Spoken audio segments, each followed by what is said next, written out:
Welcome है आप सभी का दोनों क्लासेस 8 को में। तो आज हम लोग जियोग्राफी नहीं भूगोल का चैप्टर 6 जिसका नाम है जल संसाधन, इसका ऑब्जेक्टिव क्वेश्चन यानी एमसीक्यू सॉल्व करेंगे। इससे पहले हम लोगों ने इस चैप्टर का थ्योरी को कंप्लीटली पढ़ लिया है। जो नहीं पढ़े हैं वो चैनल का प्लेलिस्ट में जाकर के पढ़ सकते हैं, कवर कर सकते हैं। तो इस चैप्टर के अंतर्गत जितने भी इंपॉर्टेंस ऑब्जेक्टिव क्वेश्चन यानी एमसीक्यू बनते हैं सारे को हम लोग कवर करेंगे। कोई भी एमसीक्यू यानी ऑब्जेक्टिव क्वेश्चन हम लोग का नहीं छूटेगा। ये क्वेश्चन काफी इंपॉर्टेंट क्वेश्चन है और यही सब क्वेश्चन आपको बोर्ड एग्जाम में पूछे जाएंगे, ठीक है। इसलिए मैं चाहूंगा कि आप सभी क्वेश्चन को कवर करेंगे, सारे क्वेश्चन का आंसर को मेरे साथ कमेंट करते हुए चलेंगे। तो चलिए स्टार्ट करते हैं। सबसे फर्स्ट क्वेश्चन आपका स्क्रीन पर क्वेश्चन कर रहा है कि निम्नलिखित में से सर्वाधिक प्रदूषित नदी कौन सी है। 2015, 2019 और 2021 का एनुअल एग्जाम में पूछा जा चुका क्वेश्चन है। और क्वेश्चन जब एग्जाम में पूछा जा चुका होता है तो वो क्वेश्चन काफी इंपॉर्टेंट क्वेश्चन होता है, ठीक है। मतलब ये क्वेश्चन ज्यादा चांस बनते हैं बोर्ड एग्जाम में पूछे जाने के। ऑप्शन आपके सामने सतलज, गोदावरी या फिर ब्रह्मपुत्र या फिर यमुना। तो इसका जो राइट आंसर जो हो जाएगा वो हो जाएगा यमुना। यानी सबसे ज्यादा अगर प्रदूषित मतलब नदी है वो कौन सी है?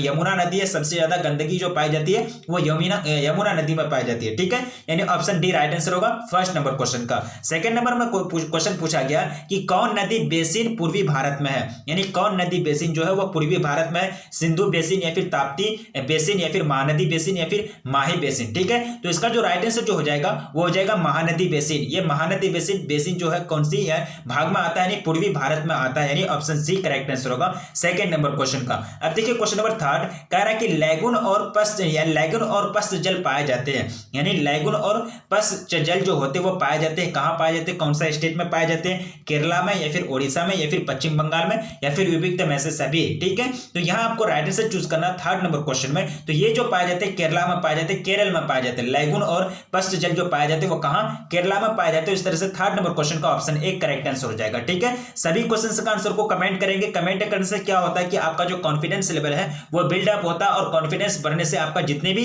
दुविधा होती है, जितने भी कंफ्यूजन होती है वो सारा चीज दूर होता है। और ये एग्जाम में अच्छा प्रदर्शन करने के लिए किसी तरह का कंफ्यूजन नहीं होना चाहिए। अब देखिए क्वेश्चन नंबर फोर्थ में कह रहा है कि देश में प्रयुक्त कुल जल का सबसे अधिक समानुपात यानी सबसे अधिक समानुपात निम्नलिखित सेक्टरों में से किस सेक्टर में होता है। सबसे ज्यादा इस्तेमाल जो होता है, सबसे ज्यादा अगर भौम जल का इस्तेमाल किया जाता है, अगर सबसे ज्यादा भौम जल अगर उपयोग की जाती है तो कौन सा क्षेत्र में की जाती है? सिंचाई क्षेत्र में या फिर घरेलू उपयोग में या फिर उद्योग में या फिर इनमें से कोई नहीं। तो इसका जो राइट आंसर जो हो जाएगा वो हो जाएगा सिंचाई क्षेत्र में। अगर आप पंजाब या हरियाणा स्टेट को देखेंगे तो सबसे ज्यादा वहां वाटर ग्राउंड लेवल से मतलब ग्राउंड वाटर को निकाला जाता है और सिंचाई की जाती है। तो ये देश में प्रयुक्त कुल जल का सबसे अधिक समानुपात निम्नलिखित सेक्टरों में से किस सेक्टर में है? तो वह सिंचाई सेक्टर में। सिंचाई सेक्टर में क्या किया जाता है? सबसे ज्यादा जल का मतलब इस्तेमाल किया जाता है सिंचाई करने के लिए। मतलब और वहां का जो पंजाब और हरियाणा का जो है ना वाटर लेवल भी नीचे जा रहा है। वाटर लेवल भी उसका जो ग्राफ है वो भी नीचे जा रहा है, क्योंकि ज्यादा से ज्यादा मतलब सिंचाई कर रहे हैं, सिंचाई की क्रिया होती है। और वहां की जो सिंचाई की क्रिया होने के कारण वहां की जो जमीन है, वहां की जमीन की मतलब मृदा की जो क्षमता वो लवणता में पाई जाती है, लवणता में बदलती हुई जा रही है। मतलब वहां की जो होती है आर्सेनिक जो होता है लवणता मतलब जो लवणीय यानी लवणीय क्षमता जो होती है उसमें मतलब बढ़ोतरी हो रही है। और जो है जो एक तरह से कृषि के लिए मतलब नुकसानदायक है, ठीक है। तो फोर्थ नंबर क्वेश्चन का ऑप्शन ए राइट आंसर होगा। अब देखिए पांचवा नंबर क्वेश्चन में पूछा गया कि निम्नलिखित दक्षिण भारतीय राज्यों में से किस राज्यों में भौम जल उपयोग परसेंटेज में, किसमें परसेंटेज में आपको बताया जा रहा है कि भौम जल उपयोग इसके कुल भौम जल संभाव्य से ज्यादा है, ठीक है। तमिलनाडु, आंध्र प्रदेश, कर्नाटक या फिर केरल आपको बताया गया था। आपको वहां जो है 4 स्टेट बताया गया था, उसमें से एक स्टेट था आपका तमिलनाडु। यानी तमिलनाडु में जो है सबसे ज्यादा भौम जल का इस्तेमाल किया जाता है। यानी इसके संभाव्य से भी ज्यादा की जाती है, पॉसिबिलिटी से भी ज्यादा मतलब भौम जल का इस्तेमाल किया जाता है, जो भविष्य के लिए क्या है एक खतरे का निशानी है। और ये अलर्ट किया जाता है वहां का सरकार के द्वारा भी इतना भौम जल का एक तरह से इस्तेमाल नहीं किया जाए, ज्यादा भौम जल को नुकसान नहीं किया जाए, ठीक है। तो और बहुत तरह के ये होते हैं, बहुत तरह के हरियाली परियोजना चलाया गया, उसके बाद नीरू मीरू चलाया गया, जल संभर प्रबंधन चलाया गया। ये सब चीज क्या होता है कि जल के प्रति लोगों को जागरूक करना है और जल संसाधन को बचाना है। ये सब इसी का मतलब मोटो होता है, मतलब उद्देश्य होता है, ठीक है। तो पांचों नंबर क्वेश्चन का ऑप्शन ए राइट आंसर हो जाएगा। देखिए नेक्स्ट क्वेश्चन करा कि निम्नलिखित में से जल किस प्रकार का संसाधन है। सही बात है, और जैव या फिर आणविक या फिर चक्रीय। चैप्टर शुरू करने से पहले ही आप लोग को बता दिया था कि जल जो है वो चक्रीय संसाधन है। क्या है? चक्रीय संसाधन है। कहने का मतलब ये कि ये तभी क्या होता है कि द्रव्य रूप में जल अगर बहती है वह द्रव्य रूप में उसको अगर ठंडा करेंगे तो वो क्या हो जाता है मतलब द्रव्य रूप में ये क्या हो जाता है कि जल वाष्प में बदल जाता है और वही वाष्प ठंडा होकर के फिर जल बदल जाता है, फिर वही जल क्या हो जाता है कि बर्फ में बदल जाता है। मतलब इसका रूप में चेंजिंग होता है, कभी ये रूप तो कभी ये रूप तो कभी ये रूप कभी ये रूप, तो मतलब इसका रूप में ही चेंजिंग होता है, लेकिन जल को नाश किया जा सकता है नहीं। क्यों? क्योंकि ये एक चक्रीय संसाधन है, ऐसे चक्का के जैसा चलते रहता है, कभी बर्फ तो कभी वाष्प, कभी पानी, कभी लिक्विड, कभी वाष्प, कभी बर्फ के रूप में, कभी पानी के रूप में, कभी वाष्प के रूप में। तो ये क्या है? एक चक्रीय संसाधन है। ऑप्शन डी आपका राइट आंसर हो जाएगा। अगर आपको पूछा जाए चक्रीय संसाधन कैसे, तो जस्ट मैंने अभी बोला, तो इसी टाइप से आपको लिखना है, ठीक है। ऑप्शन डी करेक्ट आंसर होगा 6 नंबर क्वेश्चन का।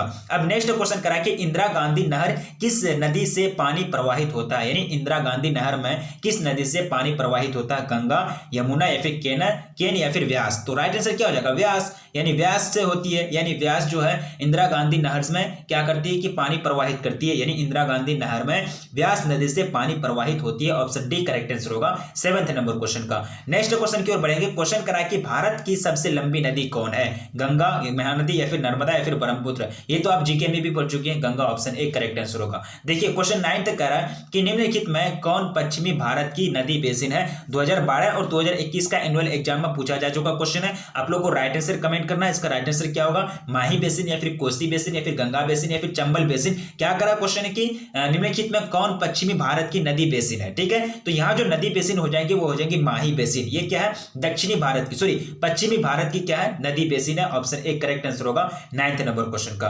आगे बढ़ेंगे क्वेश्चन नंबर 10 तक कह रहा है कि निम्नलिखित नदियों में कौन पूर्व की ओर प्रवाहित नहीं होती है। 2018 का एनुअल एग्जाम में पूछा जा चुका क्वेश्चन है, पूर्व की ओर प्रवाहित नहीं होती है, बैतरनी या फिर स्वर्णरेखा या फिर तापी या फिर कृष्णा। तो 10th नंबर क्वेश्चन का जो राइट आंसर हो जाएगा वो हो जाएगा तापी नदी। कौन नदी? तापी नदी जो है वह पूर्व की ओर प्रवाहित नहीं करती है। ऑप्शन सी करेक्ट आंसर होगा 10th नंबर क्वेश्चन का। अब देखिए क्वेश्चन 11 कह रहा है कि बांस ड्रिप यानी बांस ड्रिप सिंचाई प्रणाली प्रसिद्ध है। कहां प्रसिद्ध है भाई? 2012 और 13 का एनुअल एग्जाम में पूछा जा चुका क्वेश्चन है। बिहार में, पंजाब में या फिर मेघालय में या फिर केरल में। तो ये जो प्रसिद्ध है ये मेघालय में प्रसिद्ध है, यानी बांस की सहायता से ऐसा अरेंजमेंट बनाया जाता है, ऐसा सिस्टम बनाया जाता है। तो बांस की सहायता से वहां क्या की जाती है? खेतों में सिंचाई की जाती है और फसल का उत्पादन किया जाता है, ठीक है।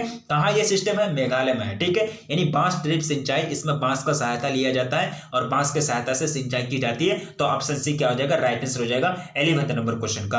अब देखिए क्वेश्चन नंबर कितना हुआ? 12th क्वेश्चन कह रहा है कि 11वीं पंचवर्षीय योजना की अवधि जो वह कब थी, यानी पहली पंचवर्षीय योजना जो है 1951 में, ठीक है। पहली पंचवर्षीय 1951 से 56 ये कब किनके द्वारा लागू किया गया था? ये उस टाइम जो प्रधानमंत्री थे, देश के सबसे पहले प्रधानमंत्री पंडित जवाहरलाल नेहरू जी, उन्हीं के काल में प्रथम पंचवर्षीय योजना 1951 में लागू की गई। तो यहाँ कह रहा है कि 11वें पंचवर्षीय योजना, यानी 11वें पंचवर्षीय योजना की जो अवधि है वो कब से कब तक? 2013 का एनुअल एग्जाम में पूछा जा चुका क्वेश्चन है। तो ये जो अवधि थी ये थी 2007 से 12 तक। कब से कब तक? 2007 से 12 तक ये अवधि थी 11वीं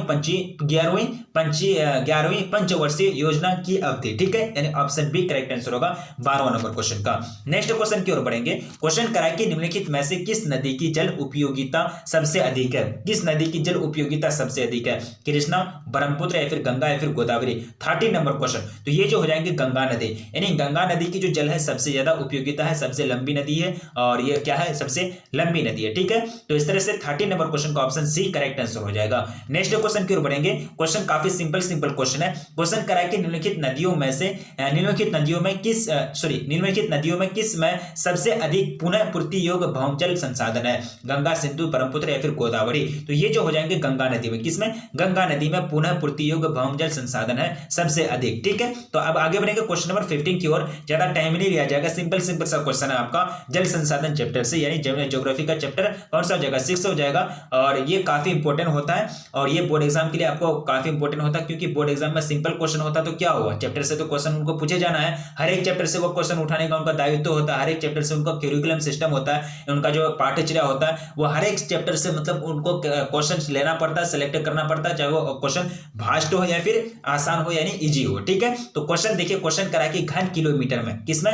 घन किलोमीटर में दी गई निम्नलिखित संख्याओं में से कौन सी संख्या भारत में कुल वार्षिक वर्षा दर्शाती है? कुल वार्षिक वर्षा दर्शाती है, ठीक है। तो 15 नंबर क्वेश्चन का जो राइट आंसर जो हो जाएगा वो आपको राइट आंसर चूज करना है। तो ये हो जाएगा 4000। कितना?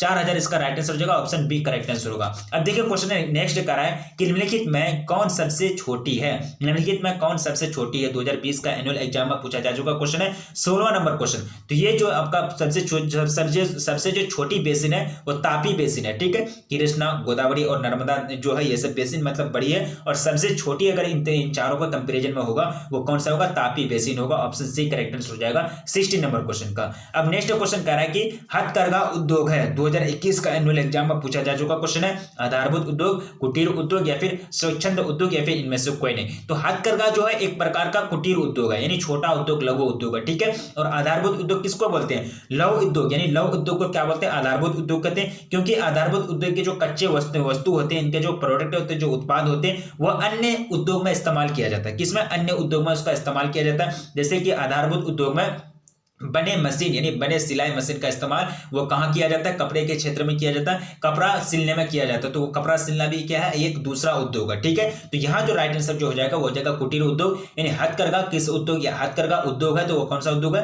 कुटीर उद्योग है। ऑप्शन सी करेक्ट आंसर हो जाएगा 17 नंबर क्वेश्चन का। क्या हो जाएगा, 17 नंबर क्वेश्चन का, यानी sorry option B correct answer हो जाएगा 17 नंबर क्वेश्चन का। अब देखिए क्वेश्चन नंबर कितना हो जाएगा, क्वेश्चन नंबर 18। क्वेश्चन क्या कह रहा है कि भाखड़ा नांगल परियोजना अवस्थित है। 2021 का बोर्ड मॉडल पेपर के लिए क्वेश्चन सेलेक्ट हुआ है। ऑप्शन आपके सामने सतलज नदी पर, ब्यास नदी पर, गंगा नदी पर या फिर नर्मदा नदी पर। 18 नंबर क्वेश्चन, तो ये जो है सतलज नदी पर है। कहां है, सतलज नदी पर। अगला क्वेश्चन कह रहा है कि गोदावरी बेसिन कहां है। 19 नंबर क्वेश्चन क्या कह रहा है कि गोदावरी बेसिन जो कहां है, उत्तर भारत में, पूर्वी भारत में, दक्षिण भारत में या फिर पश्चिमी भारत में। तो ये जो है ये दक्षिणी भारत में, कहां है, दक्षिणी भारत में। ऑप्शन सी करेक्ट आंसर हो जाएगा। काफी इंपॉर्टेंट क्वेश्चन है। टोटल कितना क्वेश्चन कवर किया, 19 क्वेश्चन कवर किए। जितने भी इंपॉर्टेंट से बनते वही सारे क्वेश्चन को कराया गया। ये नहीं कि इसी चैप्टर से आपको 50 से 60 क्वेश्चन कवर करा दिए। जो इंपॉर्टेंट है उसी को तो पढ़ना है, ज्यादा से पढ़ जो एग्जाम में नहीं आएगा वो फिर से भी जानकारी के लिए हम लोगों ने थ्योरी पूरा तरह से पढ़ लिया। जो एग्जाम में नहीं आएगा तो फालतू हम लोग को टाइम वेस्ट नहीं करना है। तो जो इंपॉर्टेंट बनते हैं वो हम लोग ने कवर कर लिया। तो हम लोगों को इस चैप्टर से ऑब्जेक्टिव क्वेश्चन जो होता है वो हम लोग का क्लियर हो गया।